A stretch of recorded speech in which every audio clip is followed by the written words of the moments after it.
আমাদের সকলের সম্মিলিত প্রচেষ্টায় হাম রুবেলা টিকাদান ক্যাম্পেইন 2026 শতভাগ সফল হবে এবং কোনো শিশুই টিকার বাইরে থাকবে না, এই প্রত্যয় আমরা ব্যক্ত করছি।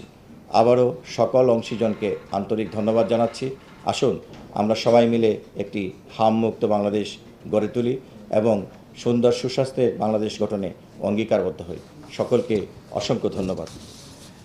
এর পরবর্তীতে আমরা আজকের যে গত 24 ঘন্টার যে তথ্যটি আমরা নিয়মিত আপনাদেরকে প্রেস রিলিজের মাধ্যমে দিয়ে থাকি। আমি আজকে 29শে এপ্রিল 2026 গত 24 ঘন্টায় তার মানে হচ্ছে 28শে এপ্রিল সকাল 8টা থেকে 29শে এপ্রিল সকাল 8টা পর্যন্ত যে তথ্য সূত্রের মাধ্যমে আমাদের কাছে যে তথ্যগুলো আছে, আপনারা জানেন যে গত 24 ঘন্টায় সন্দেহজনক হাম রোগীর সংখ্যা 1318। 15ই মার্চ 2026 থেকে অদ্যাবধি মোট সন্দেহজনক হাম রোগীর সংখ্যা 35,980। গত 24 ঘন্টায় নিশ্চিত হাম রোগীর সংখ্যা 88।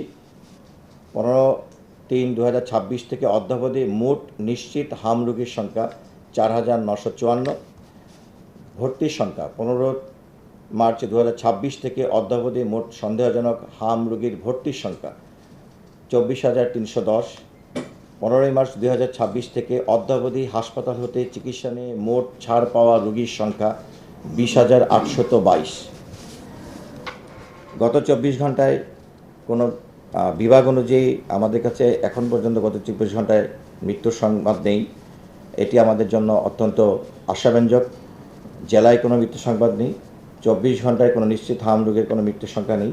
15ই মার্চ 2026 থেকে অদ্যাবধি মোট নিশ্চিত হাম রোগের মৃত্যুর সংখ্যা হচ্ছে 47।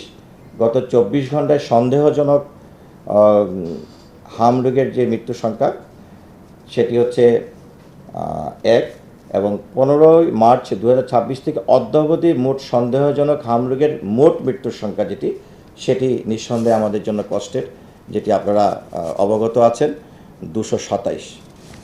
আমরা আপনাদের সামনে অদ্যাবধি যে আমাদের টার্গেটেড ভ্যাকসিনেশন সেই তথ্যটি তুলে ধরছি।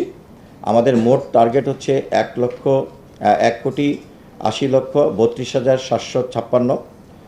5ই এপ্রিল 2026 থেকে অদ্যাবধি যে মোট লক্ষ্যমাত্রা কাভারেজ সেটি হচ্ছে 99%। যদি মোট ক্যাম্পেইন কাভারেজ হচ্ছে 61%।